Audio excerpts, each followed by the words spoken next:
Gentlemen No Class is proud to be a part of the HC Universal Network.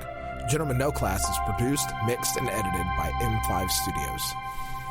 This podcast contains explicit language and is intended for adult audiences. The views and opinions of Gentlemen No Class are strictly for comedic purposes and should not be taken literally. For instance, like this disclaimer. Now grab yourself a pint and enjoy.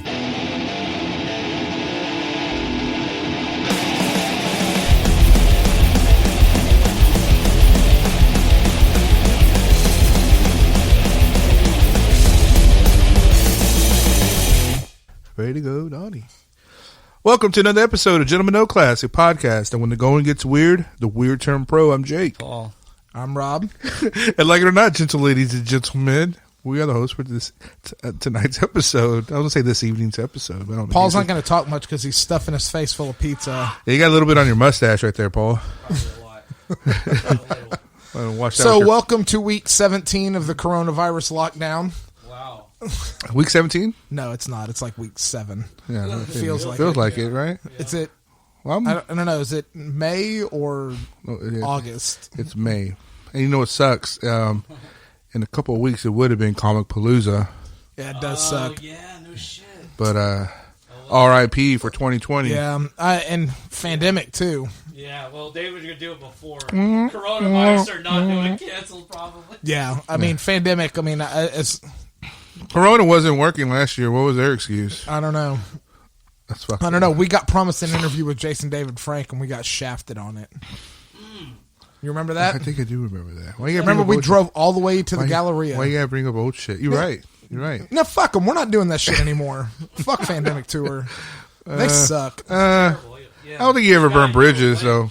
I'm not trying to burn bridges, but they ain't asking us to do anything for them. So he was even talking about not coming back to Houston because he didn't sell enough tickets here. Well, I mean, that was a given last year or 2 years ago. Is that off record or on the record? Okay, you can't do that. I know you're not trying to talk into the microphone because you're eating, but nobody can hear you. Hey, I'm trying to practice what we said about my laughter. There you go. There you go. Now we can hear you. You know, these mics are pretty badass. You don't have to be really on the mic. You can be a foot away. All right. There you go. Right. Yeah. All right. You probably should be a foot away because your volume is pretty hefty. It is. What? Your voice carries very, very well. Yeah, that's what my physicist teacher don't Your work. physicist teacher. Or, I mean, what's it Physical called? education? No, not physical. What chemistry? I did. Physics. Physics. There you go. Sorry. GMO. He told me that. He's like, your voice carries, and I kept going. He kept telling me, like, he's like, hey, I want to turn that mic toward you, though. your voice carries. There you go. Yeah. Thank you. It doesn't carry well enough for you to point the mic at the fucking wall. Sorry, I just had food in my mouth. So let's get to some news. So apparently, there's been some lawsuits against the WWE. Oh, really? Yeah, accused of misleading some investors in a Saudi Arabia relationship. No, there's a rumor going around that Vince McMahon may be selling the WWE or looking for a buyer. I wouldn't. Why wouldn't you at that Triple point? H. You know Well, what I mean? if that comes out, like there's lawsuits going on, maybe there is something going Triple H on behind. step Well, he's trying to retire. He doesn't want to do no, that I think shit. he would. I mean, he's into the family, but I think what will happen is that he wants to take NXT, which is another platform under the WWE umbrella, and make that into something. Well, he huge. just lost a shitload of money on fucking XFL when Yeah, that tits sucks. They were tits doing up good. after 6 games. Weren't they doing good before all this Yeah, shit? money still has to continue going though, and if you're shut down, I mean, yeah, that's the whole thing. and like, I think no insurance policy will take that because it's your freaking rookie Vince year. McMahon probably Yeah. like that whole thing probably hinged on them making X amount of dollars per game. And it was going well, I thought. And it was going well. I mean, a couple of good things came out of it. That one quarterback got drafted into the NFL. From Houston, yeah. I forgot his name. I did That's too, his but name. I mean, who cares? We're undefeated. That was going to be our championship. That was Okay. it. Untainted championship. Again, another one gone. If you got, I mean, going back to selling and buying, what would you guys, who do you think would buy So good. Why? What? the WWE if they were to sell? I mean, I don't know. I mean, there's so many like freaking oil tycoons out there, which probably are not doing well I right just, now. like But person of interest, I was only saying Triple H because I thought he was really he's Maybe married The his Rock. daughter and I don't know. I just I thought think he, it's like he gonna was be close out. to like the families with Vince and all that shit, and I thought he'd be like. If he would sell WWE, I doubt he'll go to Triple H. I don't think it's gonna. It's gonna be someone else, you know. But I think that he would not sell like the NXT, or it would just be straight WWE. I don't think it'll be like SmackDown or anything like that, because I think they're separate. Don't quote me on that. I don't know, but I heard that maybe Triple H wants to be running the NXT and bring that up as big as WWE eventually. Which I don't know. I'm not into the wrestling game anymore. Really, whatever. I really am not. You just said you were the one who brought this up. A rumor. You must have heard it somewhere. Yeah, because it's on comicbook.com. Oh, and I get the feed all the time on my Facebook. If you must know, sir. Well, okay. So you guys must know that this mini boss is awesome. Is it? Can I have one? Yeah, you can definitely have one, sir. I'll break you off one. I had the last Wicked Awesome for lunch today. Oh yeah. How was that, Rob? It was delicious. I would like one here tonight, but I guess it's not here. Not going to happen. Space Train, please. Aren't they canning Space Train now? Man, I saw a picture on their Instagram at Eureka Heights, and they're not canning it. It's not on their online website for the drive-through pickup. I think it was. It probably was at one point, but I wish they would do it. That'd be nice. Yeah. Yeah, I mean, big shout out to Eureka Heights. They're still doing great stuff over there. So 914 West 18th Street. Is it 914? You son of a bitch. You would tell me that, wouldn't you? It's on West 18th Street. I know that. Can't miss it.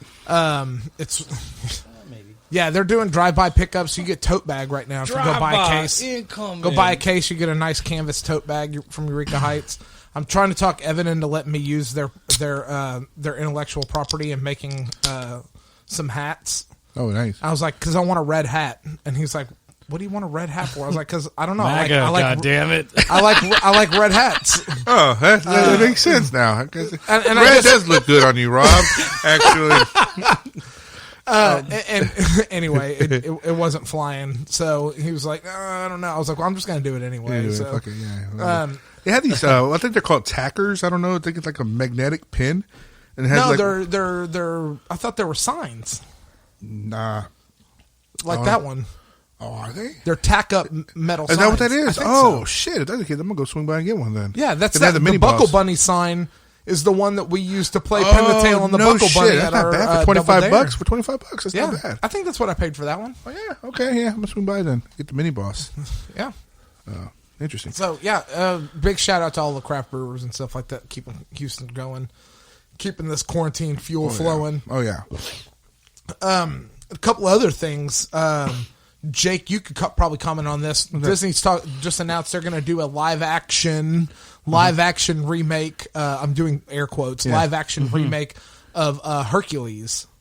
Why? What? Why? How's Arnie feel about that? And I was like, well, I mean, is The Rock going to play Hercules? No shit. So there's been a lot of casting. He did Conan. Was there Conan remake? No, I think there was, but he didn't play. Jason Momoa played Conan, didn't he? Oh, did he? I don't remember. I'll look that up. But I know he did. I think he did do Hercules. Or there was a Hercules movie that The Rock did. Who did the TV show? Kevin Sorbo. There you go, Kevin Sorbo. Damn it. He was kind of. I won't say. So he wasn't begging, but here's some of the casting rumors. You got to go. So Hades. Some of them I really like. I really think they should just bring back the actor that did the voice. Like, Phil the Satyr should be Danny DeVito. Like, Danny DeVito should just do that character. You know what I mean? Like, it was just such a good performance that I think that it should be kept going. But some of the other ones, some people suggested Willem Dafoe as Hades. Oh, okay. Some people suggested Jeff Goldblum. William Dafoe. William Dafoe. I think William Dafoe. So he's got Jeff that voice in Goldblum. that I'm trying to figure out. Yeah. So my picks are either Chris Hemsworth or Zac Efron. It would be Chris as Hemsworth. Hercules. Jeff Bridges as Zeus. Emma Stone as Megara. Okay. Key and Peele as Pain and Panic, the two little demons. And then Danny DeVito as Phil the Satyr. Either him or Paul Giamatti. There you go. Now you're talking. Now you're speaking my language. And then, like, there were some other ones that some people threw out there, like Ariana Grande as Meg. there were some ones like let's see. Jim Carrey as Hades was another one that got thrown out. So yeah, I mean it'd be super interesting.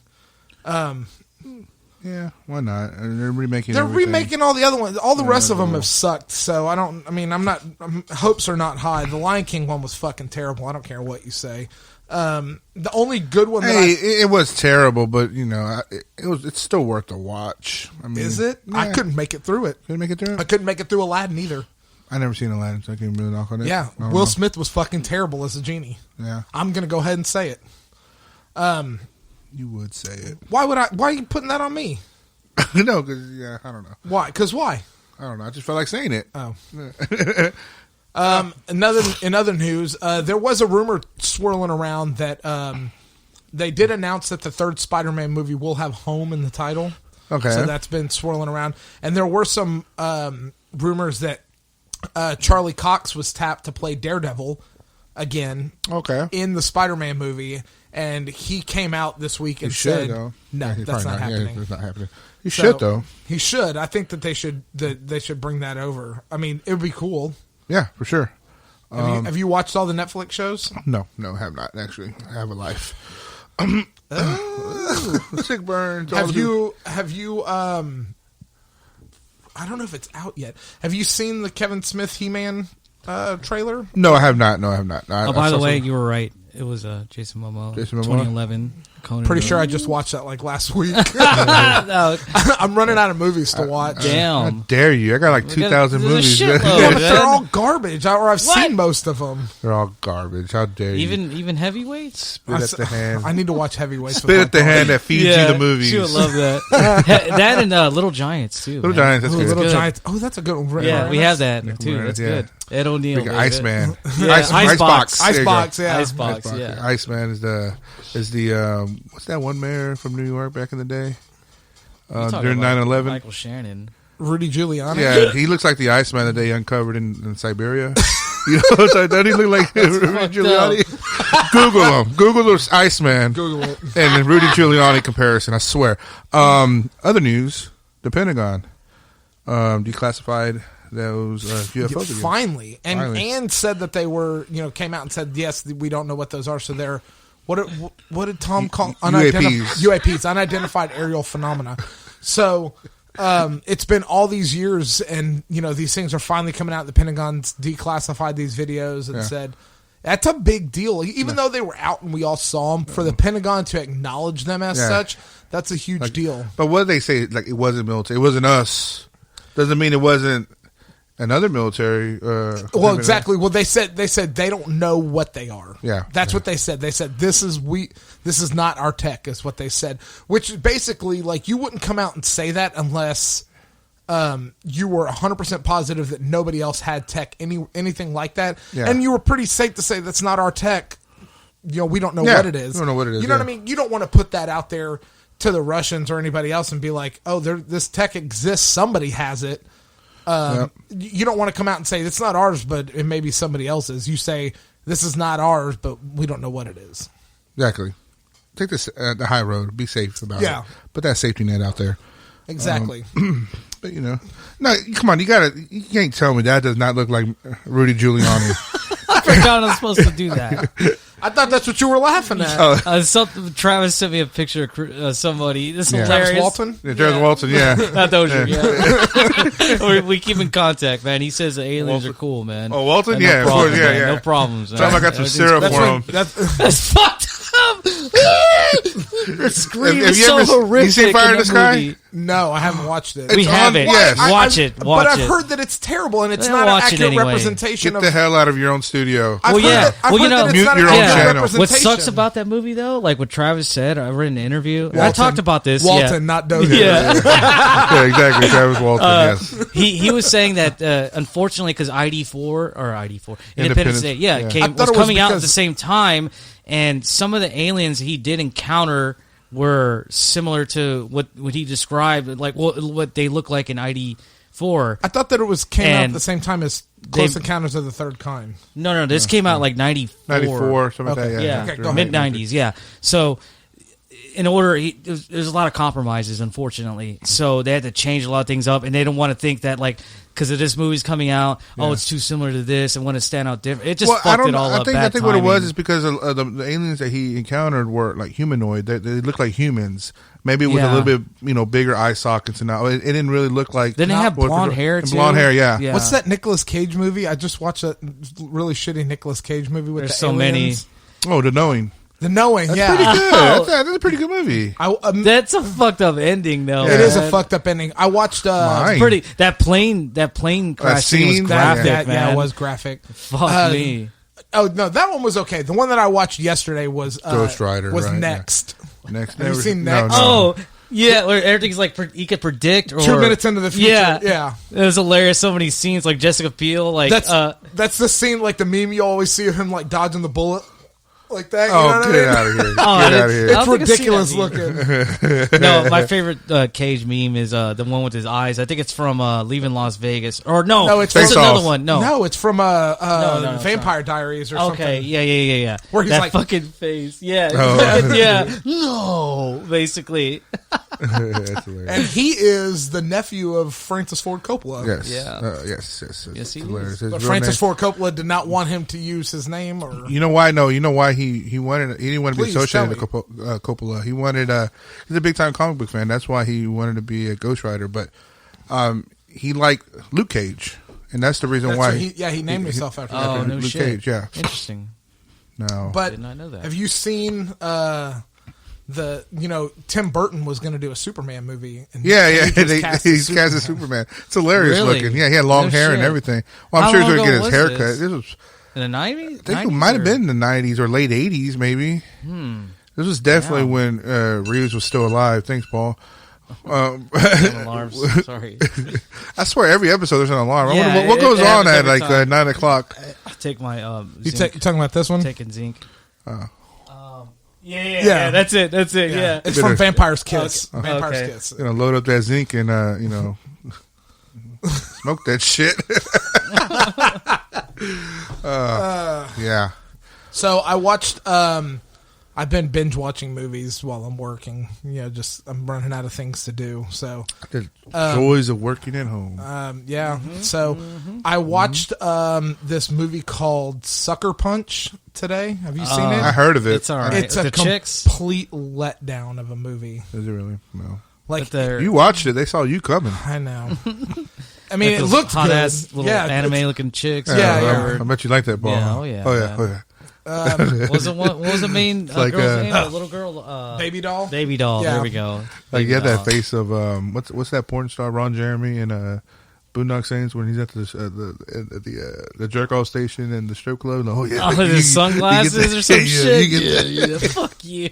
I bet I did. I need to go back and rewatch the Boondock Saints. That's a great movie. I need to go back. I need to watch that, and I need to rewatch Reservoir Dogs. And, great movie, Mr. Pink. Yeah, I need to go back and rewatch Once Upon a Time in Hollywood. I never get tired of watching that movie. I love it. Yeah, that and The Irishman. I love just. I haven't seen The Irishman. It's I need good. to watch that. It's long, but I love watching both of those movies. I don't mind. I did finally watch Casino. Oh, nice! What'd you think of it? What the hell? It was fucking great.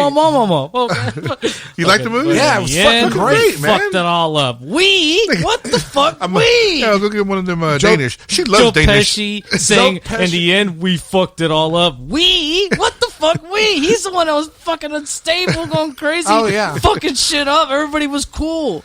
But he Joe fucked Pesci. it up. Joe Pesci is your Raph. Yeah, in that movie. Yeah. Well, yeah. So it's like whenever he's getting beat with the bat and the bat's coming out, like, oh no! No, actually, he says, "Oh no," in Goodfellas. Oh, was Goodfellas. Yeah. You're right. It was just he was saying he was like, that's right.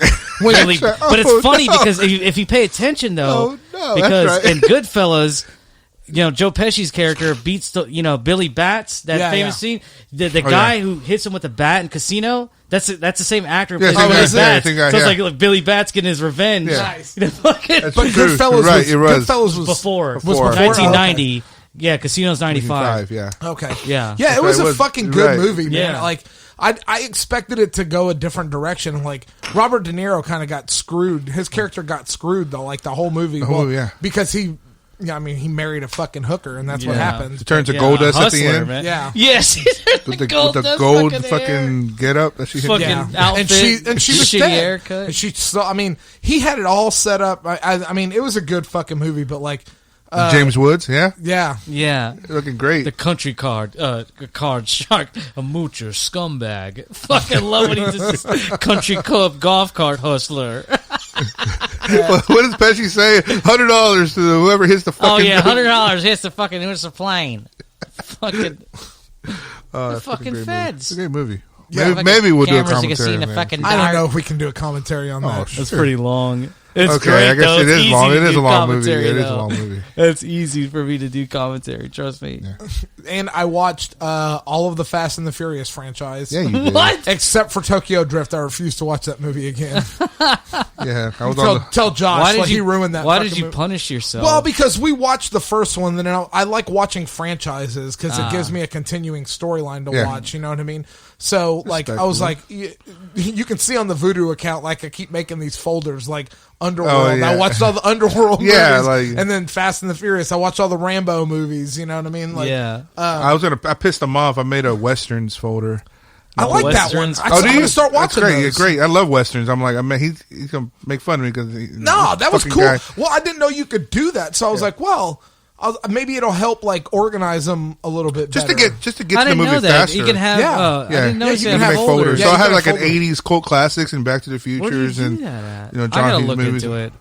It's a new feature on Vudu where it's just like a little subcategory that says lists. It's new? Yeah, they just updated that like maybe a month ago, 2 months ago. Yeah, I've been making lists and I just put like Rambo and then like exactly Rambo. Stuff like that. And so like the 007s is like 20 some odd movies. Yeah, in they're there. all right there. Yeah. You know what I mean? And I put them in order from like release date. And you can put them in order of release date, but it's backwards. I don't like that. It goes from the newest movie at the top to the oldest movie. Yeah, and if you want to watch them in order, you want to watch them the oldest movie to the newest movie. Yeah, I manually did that shit. I manually put them in order. Oh no, but you can click sort by release date. Fuck that. Yeah, I actually took the time and effort. IMDb, okay, fucking 72, okay, 68. I did that shit. If you open the movie, it's already embedded in the metadata. Yeah, but the thing there. is, I don't want to open up every single fucking movie when I can have a list on my phone. I'm like, bam, okay, Octopussy. Bam, whatever. Okay, so that's good to know. Maybe I'll hit the James Bond movies next. Yeah. That may be my next. That'd be one. I've only seen a couple of them of the older ones. So, well, out of what was it? Who's the guy that played in Tomorrow Never Dies? Is it, Pierce Brosnan? Yeah, him or the new James Bond? Daniel Craig, 100%. Yeah, he's way Craig better. is fucking great, amazing. Who's your favorite James Bond? I'm not big into it, so I don't know. James Bond, but you've got James Bond Jr. is really fucking good. The cartoon. He learned the game from his Uncle James. Daniel Craig just sells it. That's part of the theme song. Is it really? Damn, James Bond Jr. Fuck, do you remember that I don't shit, know. Man? Damn. It was catchy as fuck. It was catchy though. as fuck. I do remember that. He learned the game from his Uncle James. He looked like Wheeler from fucking Captain Planet. Yes! What the hell? It only had like maybe a 2-year run. How I don't know, man. It's fucking awesome. Okay, sorry, Paul. I just love Daniel's Craig character too, and Knives Out, man. Fucking amazing he movie. was great. Oh, you know what God. makes Daniel Craig what makes him the best modern Bond? And I haven't seen enough of Roger Daltrey's movies, and I haven't seen enough of Sean Connery's movies, and I haven't seen enough of Timothy Dalton's movie. Timothy Dalton's only in one movie, I think. Yeah, there's one. Not Roger Daltrey. Right. That's the guy from The Who. The Who. But say that. You know who I'm talking about? The guy who did the most. Right. He was in like Goldfinger after Connery, right? Yeah. They made fun of him on Family Guy, right? I think so. That's it, fine. But anyway, 3 days. You know what makes Daniel Craig like the hardest core modern Bond is that scene at the end of Casino Royale after he has won all that money from Mads Mikkelsen's character, and they strip him down naked and stick him in they punch chair. They stick him out, and they bust out the bottom of that chair and have that fucking monkey's fist and just sort of like tapping him, fucking hitting him in the nuts. Yeah. I've never seen that movie. It's fucking great. It's fucked up, dude. He fucking, and he's laughing at him. Yeah, exactly. I was about to say that. It's just, I have a little scratch. It's just right here to the left. Could you just please get it or some shit like he's that? Like, you're going to have to go to jail and tell all these motherfuckers that you were scratching my balls. Yeah, He's laughing about it. He's just taking it. And he's just taking it. Oh, my God. It's terrible. So, anyway, maybe that's another. We can have a. Yeah. We need to get somebody who's big into that we can have. Like, we should all make that a. Homework assignment? Yeah. And watch. Let's call it the majority of. Let's try to watch at least a solid 10 and one of each Bond. And of each character. Bond, and see which one we prefer. Yeah. That's cool. I'm down with that. That'd be a cool episode. We'll forecast that like in like 4 months from now. Yeah. It all depends. If we schedule a guest and they don't show up, sick burn. Wasn't towards anybody. No. No. We didn't have anybody scheduled for tonight. At least I didn't. Not in my mind. Yeah. No one that had a beard or anything like that. A nice beard.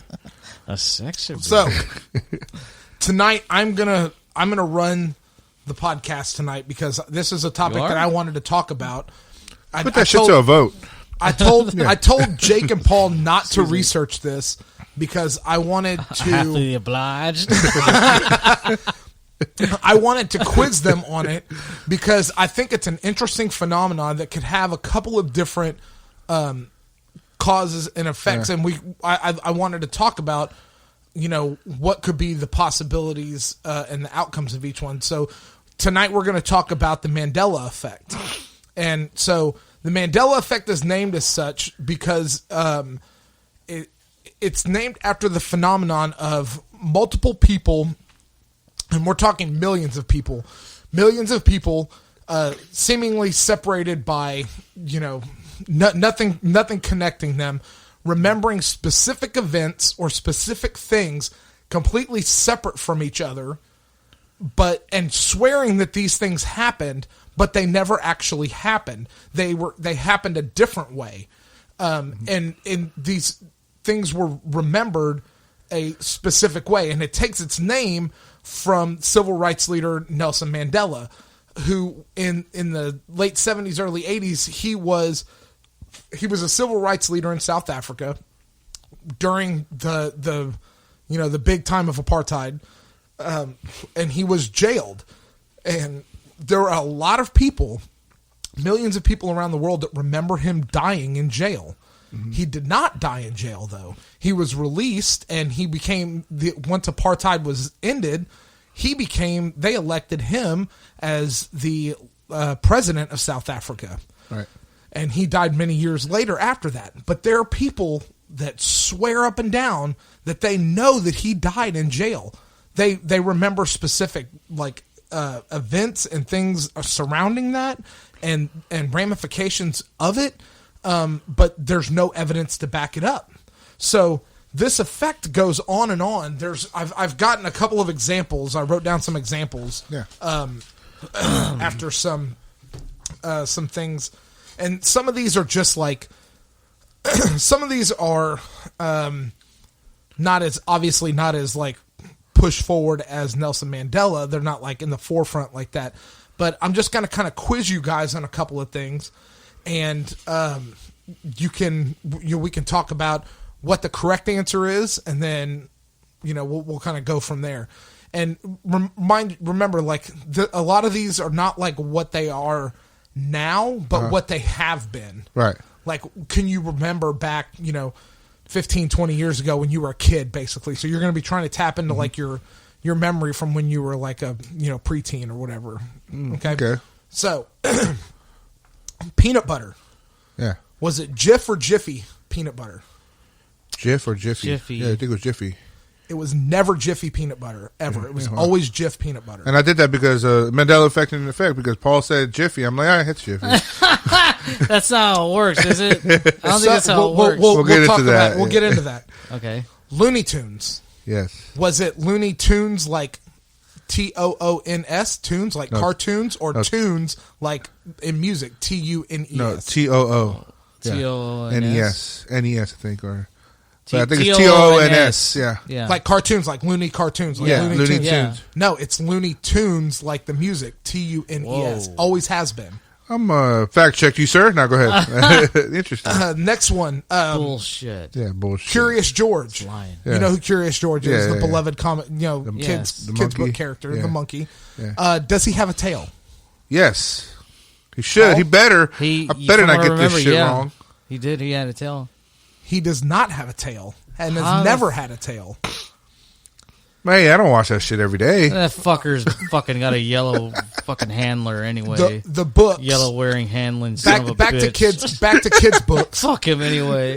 Back to kids books. Okay. The Berenstein Bears. Yeah, I know about this for sure. Okay. Was it the Berenstein Bears or was it the Berenstain Bears? STAI. No, I think it's from what I know, it was Berenstein. STEIN. No, not Berenstain. It is Berenstain. Yeah, I know. But growing up, I do too. I remember it as being the Berenstein Bears. That was like one of my favorite books when I was young. Right, and I had a bunch of them. AIND? It's AIN. Yeah, not like Steen. Berenstain. It's not Berenstain. Yeah, right. Now that you say that, now I do remember the A. So, okay, so here's another one. The Sarah Jessica Parker TV show. Mm-hmm. Carrie Bradshaw was a huge TV show. What was it called? You remember? I mean, the only Sarah Jessica Parker and who? Sex in the City is the only one I think. What's the name of the TV show? With who? I think you said Terry Bradshaw. No, Carrie Bradshaw is her name in the show. Oh no, I don't. That was Sex in the City. Is it Sex in the City or Sex and the City? I think it's Sex in the City. Sex in the City. It's Sex and the City. Okay. Oh. And your point being, sir? These are all things I'm kind of like, whatever. I know. And that's kind of the point. Okay, so we'll get into some other stuff. Now, give me some more. I'm going to fight back. All right, that's fine. Back. I need to redeem myself. Febreze. Yeah, oh, shit. Is it 2 E's or 1 E in the middle? Excuse me. It's that in the middle right there. Need some Febreze in here now. Yeah. 2 E's. I think it's a trick question. I'm going for 1, baby. It is 1 E. It's either trick question. No, you wanted to believe it was 2 E's, though. No, why? You don't because know me. You say Get out of my mind. You say you're fighting back. I know you're mine. Don't speak for me. You don't know what I do. What if I do? Good, baby. All right. I really thought it was 2 E's. Yeah, that's I fucking told. Oscar Mayer. Wiener. Is it spelled Armor hot dogs? Is it spelled Armor hot dogs? Is it spelled MEYER or MAYER? No, it is. It's MA. It is MA. Yeah, because I always thought it was ME. Yeah, because I'm like, why is it Meyer? Like Mayer? It's supposed to be like John Mayer. The shoes, Skechers. Oh, okay. It's an SC. They suck. No K. It is a SK, but there's no T in it. Oh, Skechers. Fuck me, man. There's no T in the middle. You would think.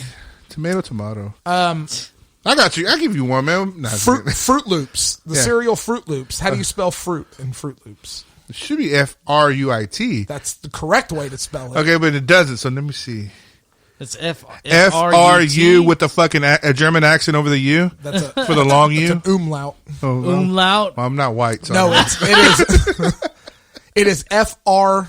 2 O's. Oh no shit! Yes, it is. You're right. It is Fruit Loops because the O's they're circular. Yes, you know what I mean? Nice. I like this. There's a famous painting. There's a famous painting of King Henry VIII, and a lot of people swear that this painting had him painted with a turkey leg in his hand. And I know that you can picture it in your mind, and you're like, "Yeah, this motherfucker had a turkey leg in his hand." But there was never any turkey leg in his hand. Here's a couple of we'll do a couple of fast ones. The Monopoly man, the Monopoly guy. Yeah, monocle. Does he have a monopoly? Does he have a monocle? No, he does not. He does not have a monocle. In the game, but I think when he's advertised, never. No, he never had a monocle. Okay, yeah. You must be. That could just be by association. Must be the Monopoly guy. Do not pass go. Do not collect $200. Definitely you. Fucking eyes. All right. Maybe you can get this one. Pikachu's tail. Yes, it's a lightning bolt. It's a lightning bolt. Does it have a black tip on the end of it? Ooh, like his ears? Fuck me, man. I don't think it does. I think it has a black streak on it, but I don't think it has a black tip. Just the tip, Paul. It doesn't. It's solid yellow. Solid yellow. A lot of people, if you see the animated, like the cartoon of it with the black tip, though, you would swear that that's what it looks like, but it doesn't. The Fruit of the Loom logo. What does the Fruit of the Loom logo look like? Fruit bowl or fruits with or certain fruits like a fucking set of grapes and a banana and all that shit. Like maybe in a what do you call it? The fuck you call those things? A cornucopia? Cornucopia, there you go. There is no cornucopia. Never has been. Never been, yeah. I looked at that logo today for about 10 minutes, and I could have sworn. I had to really, really look at it, and I'm like... They're fucking with you, I know. Rob. They're fucking with you. There was one 10 minutes ago. Never has been. Now there's not there one. There was one 10 minutes ago. In the song We Are the Champions, by Freddie Mercury and Queen, obviously. Really? That's who sings it? There's a line at the end of the song when they sing "We Are the Champions." Do they ever say "of the world" in that song? At the end of the song, "We are the champions of them all, of the world." I think it's of them all. That line doesn't exist in the song in any recorded version of that song ever. Yeah, help yourself to anything in the fridge. I swear, like, because I can hear it in my head. Yeah, no, me too. Never happened. It's not never. Not all. No recording of that song ever has. But they don't that say line "of the world" or anything, any variation like that at all. Nothing. Did you look this up or no? Yeah, I did. Dude, okay. I spent the afternoon researching this. Man, because I remember in gym in elementary school PE. We'd always play that like at the end of the end of class. Like I swear I remember hearing that. I know. It's weird. What the fuck is going on? A lot of people swear that there was a movie in the 90s called Shazam with Sinbad playing a genie. Yep. Yeah. I am Shazam. Yeah. I specifically... hold on. You said at the end of the, you of actually the song? Did recall? Yeah. At the end of the very song. Okay, at the end of the song. Okay, I guess you're right. But they do have "We Are the Champions of the World," but it's not... It's like the chorus before the end of the song. No, it's at the end of the song. No, but they don't say "of the world" because "We Are the Champions." That's the end of the song. Right. Yeah. I'm sorry. Go ahead. Shazam. Yeah. With Sinbad. F1. Bye. F1. Yeah. Shazam. That movie does not exist. I thought it was Shaquille O'Neal. It was Kazam. And that's the confusion. I could see where that could just be easily a confusion and people just why because there's two black people. I mean, Sinbad's pretty light skinned. You said it yourself. You've read my mind. No, how are you thinking? Well, because that's what you're going to go with. I've known you all my life. What? I know how you are. So that's true. You do. Here's the last one. I'm glad you did. Last one. All right.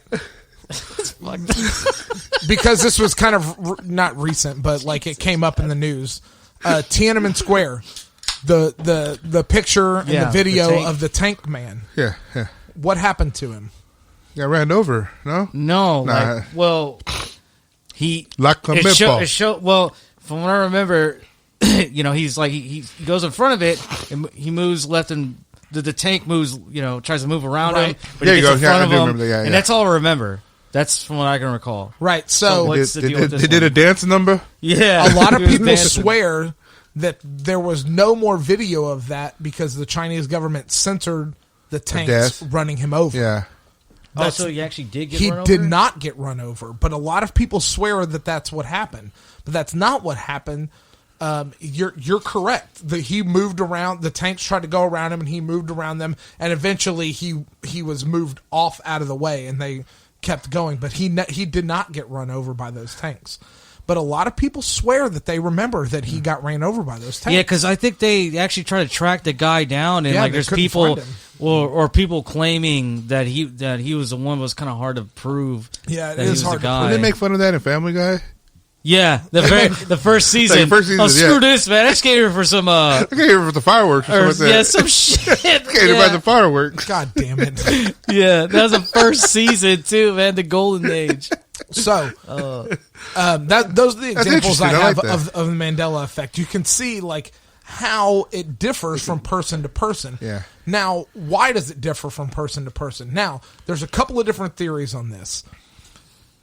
You can contribute it to mass hysteria, but really, can you contribute it to mass hysteria when it's so many different people from spread out in different socioeconomic, faculties across the entire world that remember specific, very, very specific things all one way when they were completely different. The easy answer is that our brains are our brains are fallible. You don't remember specific details as well as you think you do, and the human mind is it can be persuaded. Specifically trying to recall and recollect information that you don't have readily in front of you. Well, it's like whenever you read a sentence, right? And if the middle letters are all jumbled in, as long as the first and last letter is the same, you can kind of make out what it's trying to say. You just skim read it. Because your brain puts that together. Yeah. As long as the first and last letters of the word and the number of letters are correct in the word are correct, then your brain will figure out what word that is.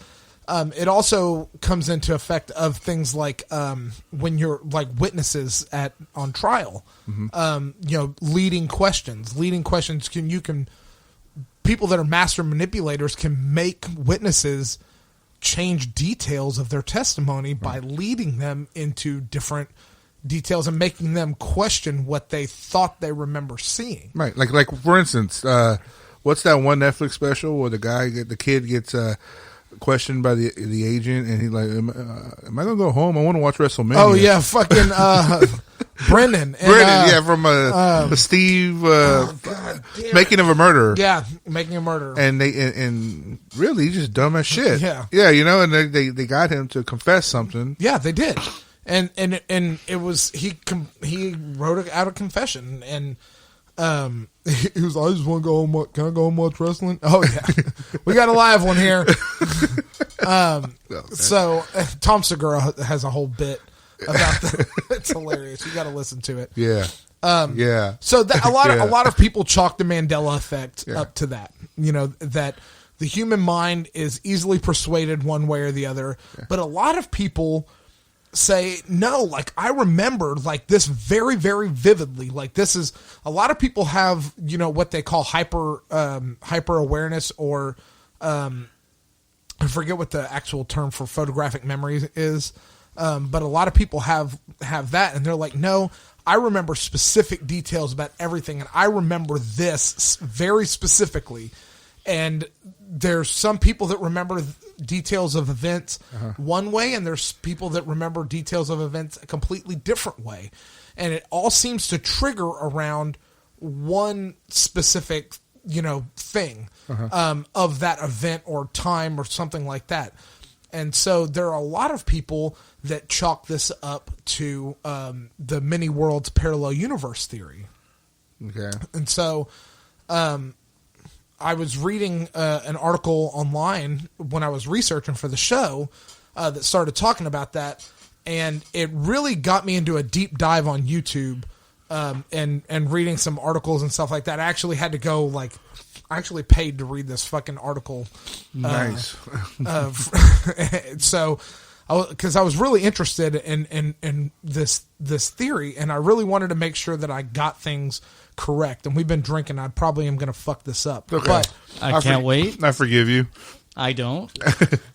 But before you get into that, can you also chalk up the Mandela Effect? Actually, see, as Paul and I you're throwing this trivia at us, we're very submissive. We're kind of like, okay, oh shit, you're right. That does, now that I do see the STAIN in Bernstein beers, right? And I still say Steen, right? But you got those people that just, no matter how hard they hit the wall, they're still right. and they're like, no, I swear that this is what it was. And you had those type of people that kind of construing the whole and that's, data, I guess exactly. you could say. And because we're talking about a human perception thing, I don't think you'll ever have a 100% concrete answer on this. Yeah. But it leads us into the discussion of the possibility of parallel universes and what that means. Mm-hmm. So basically, what I started researching was quantum mechanics. So quantum leap, baby, and that's how quantum mechanics started. Was the way that they first started this theory of quantum mechanics and the way things work on different scales. So basically, what we talk about and what they talk about in physics is our classical understanding of physics. If I throw you something, I'm going to throw you this pen. Right. You catch it. You don't instinctively catch it because it's just you have learned from a very young age that when somebody throws something to you, you should catch it. Your mind doesn't have to go through all these steps of calculating trajectory and where your hand's going to have to be and things like that. It's a known, right? And you know that from experience. Because I don't want to pick it off the floor. Pick it up off the floor. I mean, no, but I mean that's the reason why I catch it. Yeah, but you know that you kind of instinctively. What do I do with this flying projectile? Right, you're going to instinctively try to catch it. Most people are going to instinctively try to catch it. Yeah, we have ways that we can, quantify all those things on a scale that we're used to seeing. Right. If you kick a soccer ball, you can calculate trajectory and velocity, and it's a very simple equation to say this is how far this soccer ball is going to go and this is how it's going to act. Right. Because you have so many outside forces acting on this soccer ball, you can calculate exactly where it's going to go. Okay? So this is our classical understanding of physics on what we call the classical scale, and then there's the macro scale, which is celestial bodies and things like that in the universe at large. But the macro scale kind of comes back around to what's the quantum scale. Yeah. So the way things operate in a conventional way that we think about things, we think about, like a ball or a can or something like that. That would be like a particle. Okay. So a particle is one solid piece of mass, of matter, whatever. It's a particle.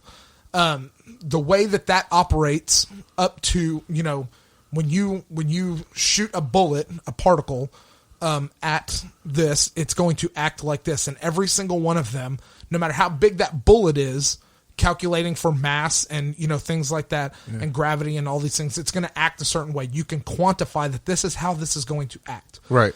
So, the way that we started figuring out how quantum mechanics came about and that things at a very small scale operated outside our conventional knowledge and understanding of physics was some professors were doing an experiment, and they were doing tubes of superheated gas, call it neon gas or whatever. Mm-hmm. So they started they had these superheated tubes of gas, and they were looking at them through a prism. Right. And you would think that looking at a light source through a prism, you would see like a rainbow. Mm-hmm. Right? But they didn't. They saw very distinct, broken up lines of individual colors. Oh, wow. Lined up. Not a broad spectrum. The spectrum of colors was there. Right. But only certain wavelengths of it, because a wavelength is determines the color in our visible spectrum. Right. The wavelength of the light. Right. So, but only certain colors were there, and they were basically like pencils lined up is what it kind of looks like. So they postulated that when you superheat a gas like that, you cause the electrons to make a quantum leap from an outer ring to an inner ring of that atom, which gives off a specific wavelength of light in exiting energy. Okay. So that's where we started getting into, things operate differently at a smaller scale than they are at the bigger scale. And there was a lot of experiments, but kind of like the leading up to like kind of what the basis of quantum mechanics are, is what's known as like it's called the two-slit experiment. Okay, and so for all intents and purposes, it's basically a black backdrop, okay, a collection grid, and then in front of it, a black sheet of paper with two gaps or slits in it, okay? So if these were solid pieces stuck in, and you're sitting here and you were shooting BBs at them, right? If you shot a BB at that, you would, if you were just, had a BB gun and were just firing projectiles at this, right? And some are bouncing off of it and some are going through the slits. Behind, on the collection grid behind it, you would expect, in our conventional knowledge of physics, to see equal behind each slit on the collection grid. Right? That's where you would see the indentations from the BBs directly behind those two slits. Right. Because that's how a projectile acts in our conventional thinking and knowledge of physics. Well, what they did was they took it down to a micro scale and they used a laser. And at this point, we don't know kind of is a laser, is light act, I guess the question at this point you're trying to solve is, does light act as a wave or a particle? Okay, so they're doing this experiment, and what they find is, as the light is shown on these two slits on the collection grid, you're seeing the collection grid light up in different at the same time through not only the two behind the two slits, but on the outsides also.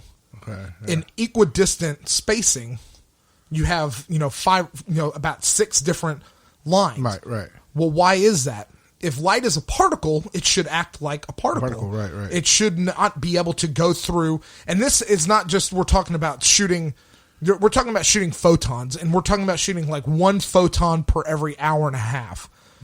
It still acts the same, whether you're shooting them, fast or slow. Right. No matter how you shoot it still acts the same way. If you close off one of the slits, you would expect, if it acts like a particle, then only one side would collect, right? Right. But that's not the way this acts.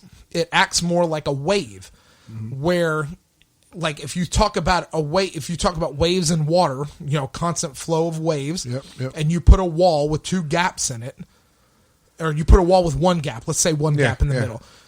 As the wave hits the wall and it hits, and that energy is transferred through that gap, it radiates outward into like a circle, like a half circle outward from that. If you make it 2 gaps, our conventional physical thinking of waves, you have waves that cancel each other out, and then you have waves that join with each other and increase in magnitude and go out. And when you do that, if you look at it in water, it looks like what we're seeing on the collection grid. So you have to start thinking about it as kind of how does that work? Now you have to stop thinking about it in a conventional physics way, and that's kind of where Niels Bohr and Schrodinger and Einstein and Rosenberg kind of all came in, and they were like, okay, now we have to kind of change the way we think about physics in general. And I know this is kind of a convoluted way to get around to this parallel universes thing, but trust me, you have to have the kind of an understanding of what's going on to understand how this is possible. Right. So, in this world, so now that we have this understanding that this is the way light acts, right, and this is any beam, whatever, particle, or whatever. So, if we're saying that light is a particle, and this is the way it acts on a quantum scale, that means that as it's going through that means it's acting like a wave, right? So, this is where Schrodinger comes up with this equation that kind of explains this. But it doesn't really explain it, because at the end of the day, Schrodinger says that the particle can be, yes, it can be a wave and a particle, because we're talking about instead of like a singular wave in amplitude as you think about it, what we're talking about are probability waves. Mm-hmm. Whereas if you're trying to measure where a specific particle is in space, it could be anywhere, right? But the probability, you have a probability wave. It's higher, it could be here, it could be here, it could be here, it could be here. Right. As you go to measure it, when you measure it, boom, automatically it's here. Now, was it there before you measured it? Okay. We don't know. Right. Because by measuring it, you've changed the environment. And when you stop measuring it, now you don't know where it is. Now you're back to probability waves. You know what I mean? The probability that it's here is higher than it is over here, but there's too many outside factors to factor in to drive the probability down far enough to make it so that you don't have a probability wave. Right. Okay? There's too many outside. You're talking infinite number of factors across the entire Earth trying to measure for one particle. It's almost impossible. You can't do it. So you talk about particles being in waves. Now, that all of a sudden brings up the possibility of you have to start thinking about this particle, this one singular particle being here and here, or it being here or here. Yeah. Okay? Right. So now we're getting into the particle here and here, or particle here or here. Mm-hmm, okay? Mm-hmm. So this is where, that's kind of the basics of quantum mechanics, is once you take that measurement of where it is, all of a sudden you've changed it, you've flattened out that you have probability waves, all of a sudden, boom, you've made a spike, and it's all of a sudden in one singular spot because you've measured it. Right. You've changed what's going on in the field of what's happening. Mm-hmm. So, that being said, this is where the famous Schrodinger's cat comes into. So Schrodinger, everything mathematically works out to this. Like all of these things, the math leads you here. It's ridiculous, but this is where it leads you. Mm-hmm. So Schrodinger said, the Schrodinger's cat experiment is, or postulation is you have a box, mm-hmm. and it has a radioactive atom in it. And radioactive atoms decay, right? Right. So in that box, you have a radiation detector attached to a vial of poison. If it detects radioactive decay, which is if that radioactive element decays, so it has a 50-50 half-life. So it'll decay or it won't in a certain amount of time, right? Right. So also in this box is a cat. Okay. Right? So if you open the lid to the box, mm-hmm, mm-hmm. the cat dies. Okay. So if you look into the box, the cat's dead. But you don't know what's going on inside the box. Right. You don't know if that atom has decayed or if it hasn't decayed. So you have to always think, like, if you follow the rules of quantum mechanics, that cat is both alive and dead at the same time. Right. Yeah. Makes sense. Right? Yeah. So that's what Schrodinger's equation for quantum mechanics kind of controls. It doesn't really control for it, but you have to kind of accept that as a truth. And if you really take it seriously, that means that not only can you say that this is where it gets kind of tricky into the parallel universes thing. If you were to open the lid to that box, all of a sudden, not only is that cat both alive and dead, you've also created basically, like the way that you explain it is, it's basically a split. Mm-hmm, mm-hmm. So think of it like, if I told you, if I could physically see these two different particles and I said, Jake, this particle is here and it's here. Okay? Right. Now you've heard me say this part. Now, I can see these particles, right? And so I'm in a state of this particle is here. And this part, and another state of me is in this particle is there. Yeah. That's the problem with having that statement. It's basically you having to, because it's functional exponentially upwards. Right. So that would mean that I would have to exist in two different states. Right. And then if I told you about it, you would have to exist in two different states. The Rob told me this particle is here, and the Rob told me this particle is there. Yeah. Two different states. Right. Okay? So that's where that split comes from, that proximity wave that we can't control for as many variables. So anytime that happens, you basically, if the universe is infinite, with an infinite number of things happening, that means that any possibility, anything like that is happening, every possible outcome of every scenario is happening all the time. Right. Which means in an infinite parallel universe theory, if you take the Schrodinger's cat, all of a sudden when you open that lid, you have a split where you have, it's not you, but there's a parallel version of you where the cat is dead, right, and another version of you where the cat is alive. Right, yeah. All of a sudden you have a split, a parallel. Parallel, yeah. Right? With two different things happening, but there's just that one minor little change. So a lot of people will postulate that theory of quantum mechanics, based on that is the only way to quantify a lot of the physics and the math. So a lot of professors are like, well, what about the conservation of energy, conservation of mass? You're talking like you're splitting the universe. But like a lot of these things, they say can work out because you're not splitting the entire universe. You're only splitting it into a small slice, and only certain things are affected. So that is, you're still moving forward, and that would explain kind of like the matter, antimatter thing, dark matter. Yeah. Like where's all, like if everything has a balance, we know about all this matter. Well, where's all the rest of the matter? Well, if the universe has been split on a micro level so many times since the beginning, that's where all that extra matter is. You know, the universe is constantly expanding. You know, it's infinite.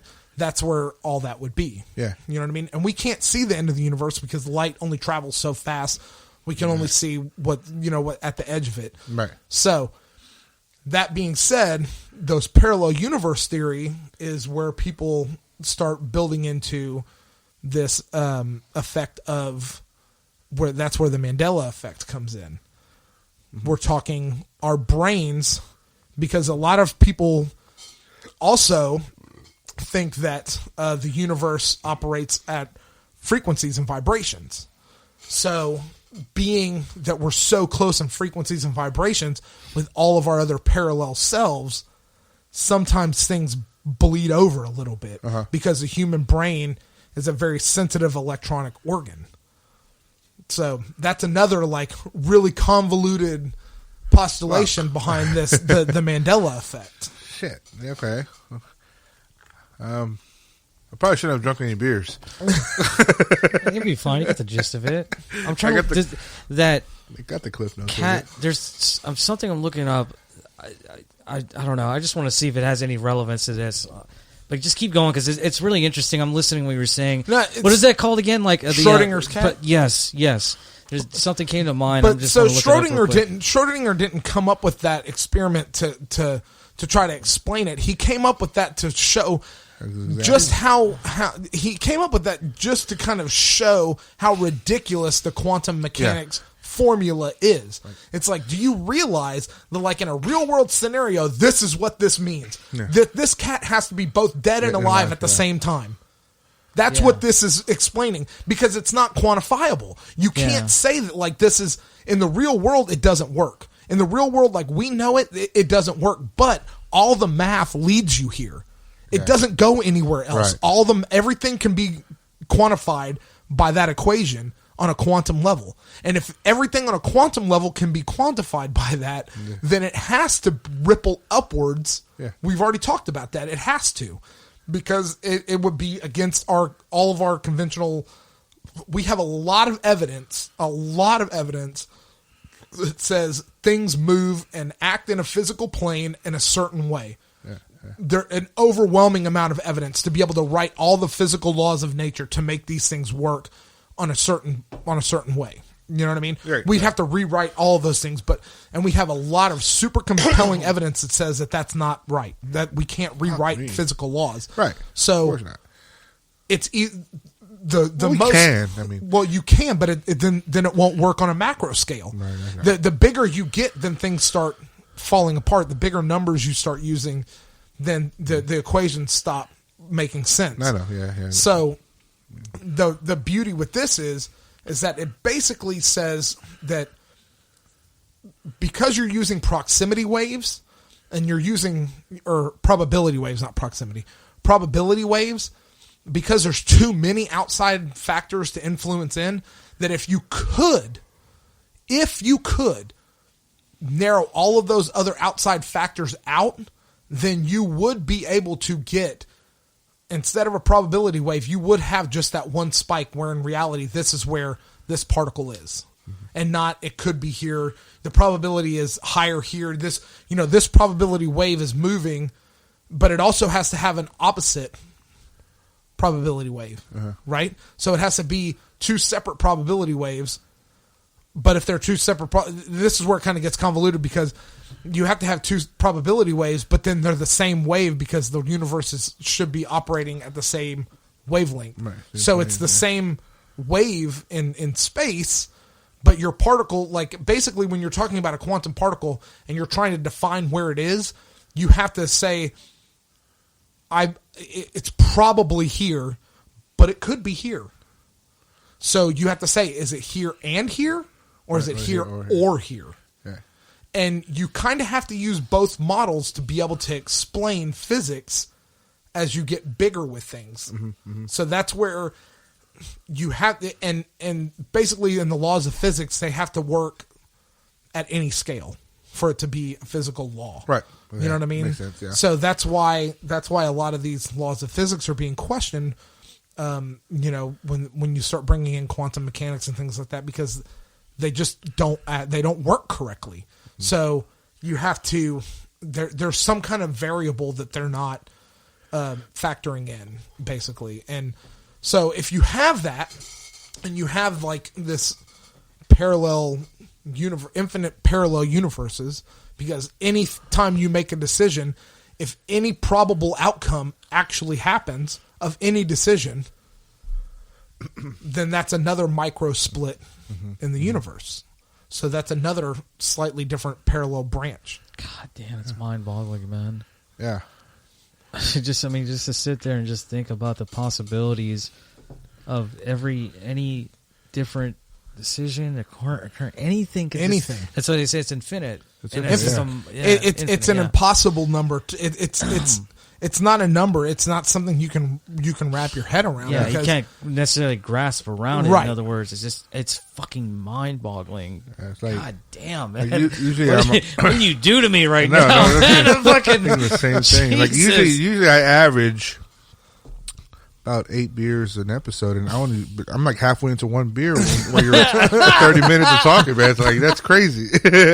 So that's and researching for this episode, this was one of the things I wanted to make sure that I was able to explain correctly, because I had heard the parallel universe theory associated with the Mandela Effect before, and I wanted to be able to explain correctly to be able to have a discussion about it, and to say like,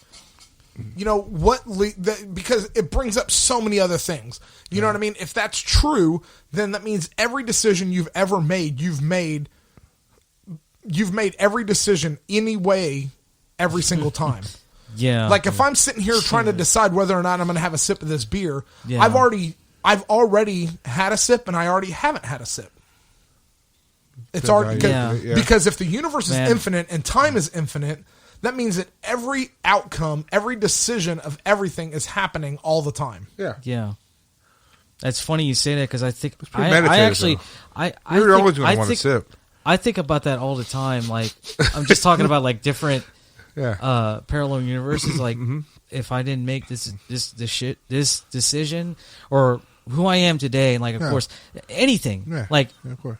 In other words, like I'm probably like just I don't know. I'm probably like this or like this. Like it's fucking crazy. I think about that a lot. If one didn't show up for this podcast, would there be a future podcast? We'll be like, fuck this, we're done. Yeah, that's true. Yeah. Or if our guest showed up for this podcast, this would have been if we would have had.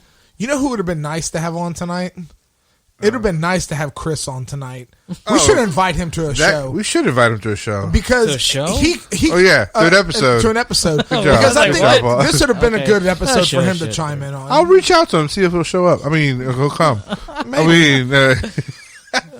Too easy. Too fucking easy. He's got nothing to do. What the fuck? Apparently.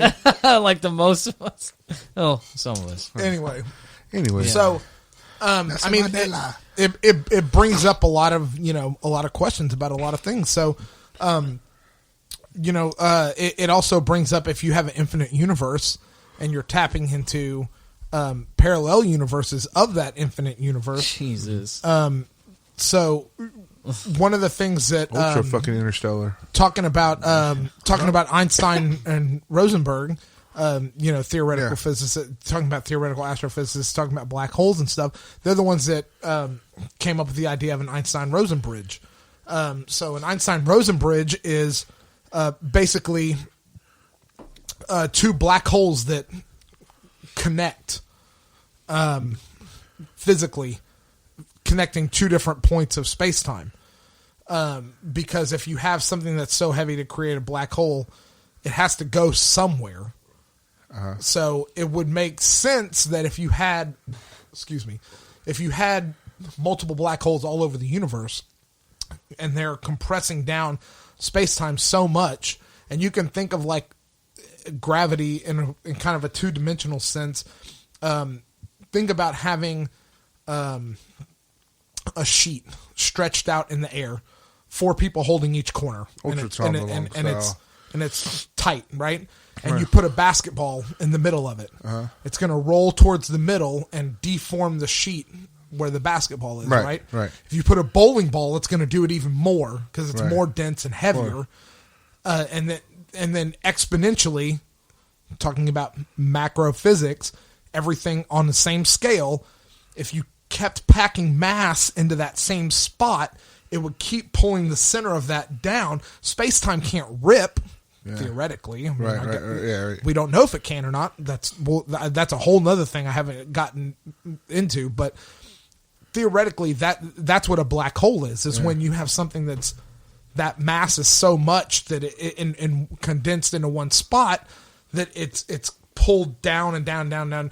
So it would make sense that you could possibly have black holes that connect, and that would be a wormhole, a way to travel between one point in space-time to another point in space-time.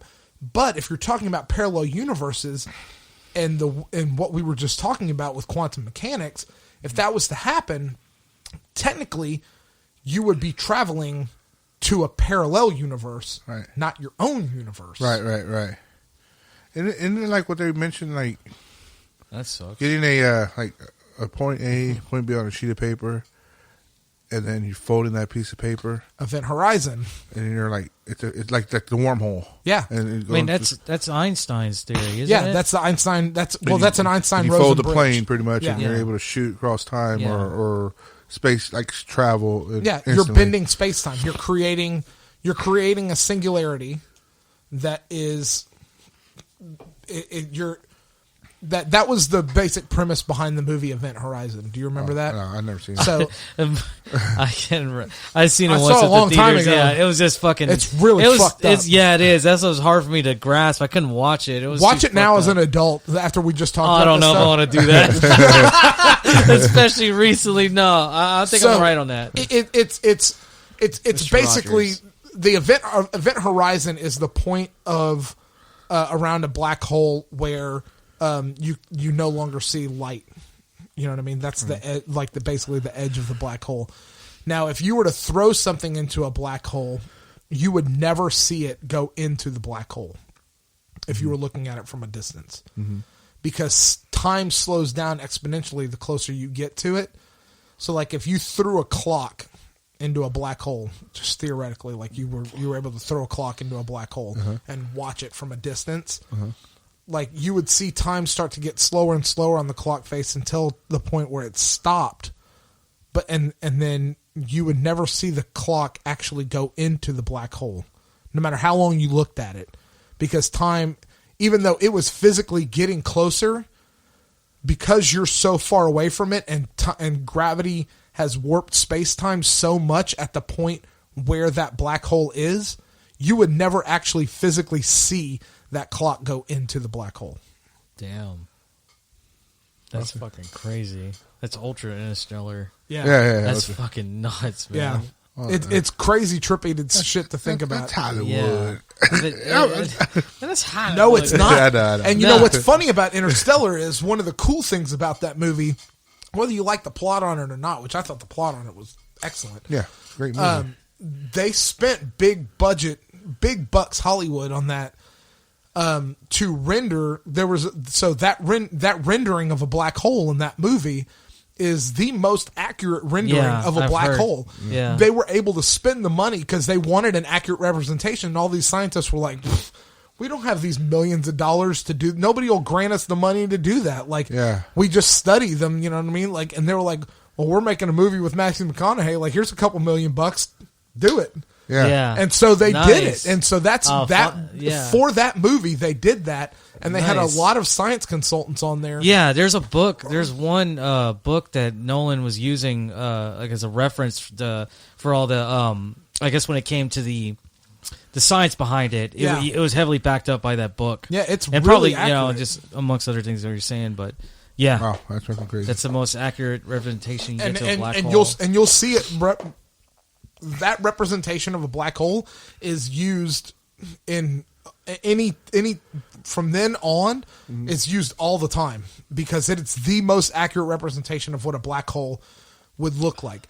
And the reason that it looks like it's folded, where you're seeing, like, you know what I'm talking about, where it looks like you see the backside of it, right, is because the gravity is so intense that it is bending light, and you're actually seeing the light as it swirls around the backside of the black hole, bent and reflected back to you before it ever gets there.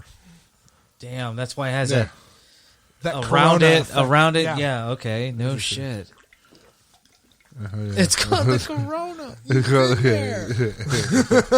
That's crazy. Yeah, nice. So fuck me. I didn't. That is. Y'all didn't know we were getting this heavy. Yeah, I was gonna say, are you taking a grade for this fucking shit? Taking a grade. There'll be a test later. This shit. Yeah. I'm sure that my mom will listen to this and be like, "You're wrong." Oh, I can't wait for that. On black holes. Let's have her. She'll argue with me on anything science, dude. Anything. No matter how much I research it. She took Chris, we're gonna get your mom. She took a couple college classes, and she's an expert on everything. You hear that? She wants to argue with me about 9/11, which we still got to bring that up. I know we do, and I need to do some more research on it, independent of the documentaries and stuff that we've watched, so that I can make an opinion. Because, like, we had the episode about it, but all we talked about was this is possible or this is possible. It's kind of that goes back to that same thing that I was talking about, you know? Yeah, anything's possible. There's another Wicked Awesome in there? I haven't had one in a while. Motherfucker. Hey, I'll trade you the last one. I'll trade you for this mini boss. I had a mini boss. Don't do this. No. Don't take this away from. Don't you put that evil on me, Ricky Bobby. Explain this to me, and I forgot. Mom, I swear he said he was gonna rape me. He said, "Let's get it on." He said, "I never thought I'd hear my son yell rape in front of the neighbors." Can you explain to me in Interstellar? I completely forgot. I only saw this movie like once. Like, oh, really? Is it when they're going into the black hole? Is when they're like making first contact, like, and it's like, I guess it's like being touched by extraterrestrial or something like that. Is that correct or no? No. When he goes in, he's actually seeing, like, he's the part where he's in his daughter's room. Okay, so that part is that what you're talking about? I'm talking about when I thought that when they were going to the wormhole. Is that when it's not aliens. No. It's humans in the future. Oh, yeah, that's what it is. Okay, exactly. Okay. Because basically, which is also a theory of what they say. Like, well, sorry, I didn't mean to interrupt. No, go ahead. They say that what is it? That I don't know. Like, aliens could be us just from the future. Yeah, because I heard that before. Possession of time traveling. Yeah. In other words, anyway. And that's one of those. So in Interstellar, basically the concept is as he goes into the wormhole, you're traveling to a point in time, with quantum entanglement and things like that, where you're experiencing time and space on a completely different level, right, where it has no bearing. You can travel to any point in time and space you can travel to a point in time like you would a point in space. You know what I mean? Mm-hmm. And distance is a non-concept at that point. You know what I mean? That's why he's able to be, affect things in the past, and then as he comes out, with the then that's where they find out the humans were, what they thought were aliens were they're the ones that made the hole for them to travel through, right. And everything like that. So and there's the one point in the movie where, and it's really accurate when they go towards that black hole. They're like, this planet's on the side of this black hole, and every hour on that planet is 7 years on Earth, because time slows down. Yeah, you know what I mean. So, and the big ass tidal waves in that scene. Yeah. Those aren't mountains. Those aren't mountains. Yeah, that was fucking crazy. Yeah, it is crazy. God damn. It goes back. How long's it been? Like 20 years or some long, shit. Can you imagine that guy sitting on that fucking My spaceship? God, man. And it was only hours to McConaughey or whatever. Like, God damn.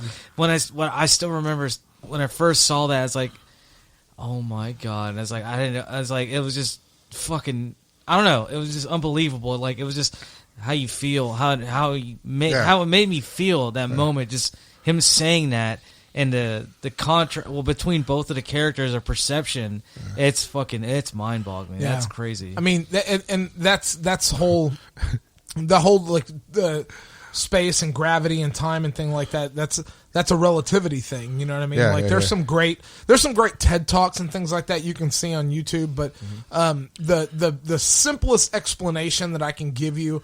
There's a couple of them, but like one of the two simplest explanations, if anybody you want to talk about relativity and what that means, is there's a great TED Talk, and I forget who does it, but it's basically the guy shows, okay, like we're going to show this camera shot from here, and this guy is sitting in a chair, like an office chair, and he's being pulled back and forth, right?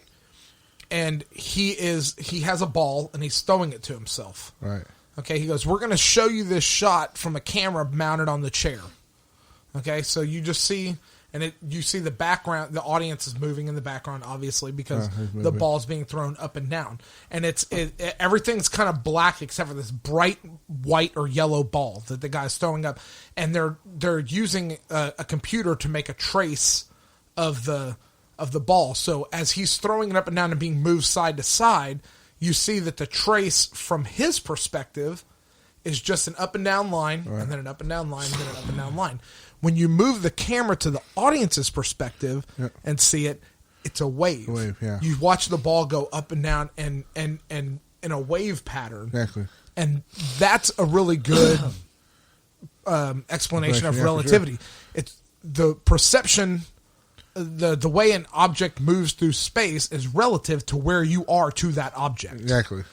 And time also. Another would be in the settings of the camera. In the settings, but that's I'm bullshit. It's relative. Yeah. So another would be like if you had two people, like if you had twins that were exactly identical, and you gave them watches and you synced their watches, okay, and you had a spaceship that was able to travel at the speed of light. Yeah. Okay. And you sent this twin and put one of them in the spaceship, and you put the other twin on Earth. Mm-hmm. And you sent that spaceship 1 light year away and back. So 2 years have passed. Yeah. Okay.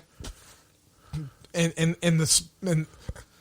as far as that's so a light year is the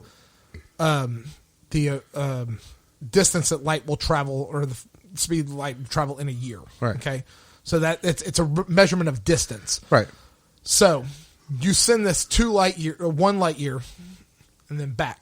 So because time breaks down the faster you're moving, to the twin in the rocket ship, it would have been a few seconds that he'd been gone. But to the twin on Earth, it had been 2 years, and he would have aged 2 years.